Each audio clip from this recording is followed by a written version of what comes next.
Nice, des Alpes-Maritimes, vient d'annoncer au nom du gouvernement une mesure liberticide et incohérente sans précédent. Désormais, les habitants des Alpes-Maritimes, du moins de la zone côtière, n'auront pas le droit de sortir le week-end. Alors ils ont le droit d'aller travailler, ils ont le droit de s'entasser dans les tramways et dans les bus pour aller travailler, ils ont le droit d'aller à la cantine de l'entreprise, mais ils n'ont plus le droit, rentrés du travail, de sortir. C'est une mesure d'une absurdité intolérable et j'alerte sur le danger de prolonger cette mesure localisée à l'ensemble du pays. C'est une vieille idée qu'a le gouvernement derrière la tête. Vous pouvez vous contaminer pour aller travailler, mais vous n'avez plus le droit de sortir.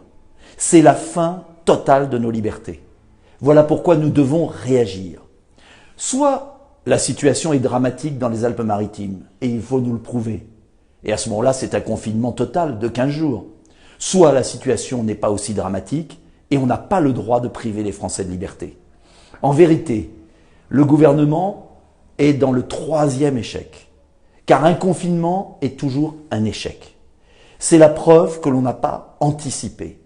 On pouvait accepter le premier confinement, on ne peut pas accepter un troisième. Et cela veut dire qu'il y a une autre stratégie possible. À l'enfermement des Français, qui est inefficace, je renvoie à l'étude de Stanford, je renvoie à l'ensemble des recommandations de l'OMS, qui disent bien que les confinements, c'est toujours un constat d'échec. Il y a une autre stratégie que je défends depuis des mois. Protéger les plus fragiles et les soigner plutôt que d'enfermer les bien portants. Cela veut dire, par exemple, 2 mesures pour prévenir, 2 mesures pour guérir. La première pour prévenir, c'est de distribuer des masques FFP2 aux personnes les plus fragiles, notamment nos anciens. C'est ce qu'a fait Mme Merkel en Allemagne, en envoyant un lot de 15 masques FFP2 à 27 millions de foyers allemands. La deuxième mesure en matière de prévention, c'est de suivre l'Académie de médecine, qui demandait au gouvernement de renforcer la vitamine D de nos anciens. C'est de prévenir, de renforcer l'immunité collective. Et à cet égard, la marche en bord de mer à Nice est bien plus utile que l'interdiction. Ensuite, une fois qu'on prévient et qu'on protège les plus fragiles, il faut aussi guérir. Nous sommes l'un des pays qui ne fait pas d'études et qui ne généralise pas les médecines et les traitements qui soignent et qui empêchent l'aggravation des cas. Et qui empêchent justement de nombreux anciens de basculer vers la réanimation.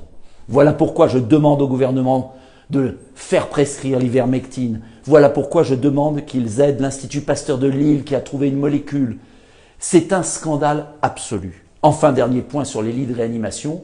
Combien y a-t-il de lits de réanimation à Nice? Pourquoi le gouvernement ouvre-t-il que 74 postes d'internes en réanimation cette année contre 72 postes seulement l'année dernière? Cela veut dire qu'en vérité, le gouvernement se refuse à augmenter le nombre de lits et continue de fermer des lits en France.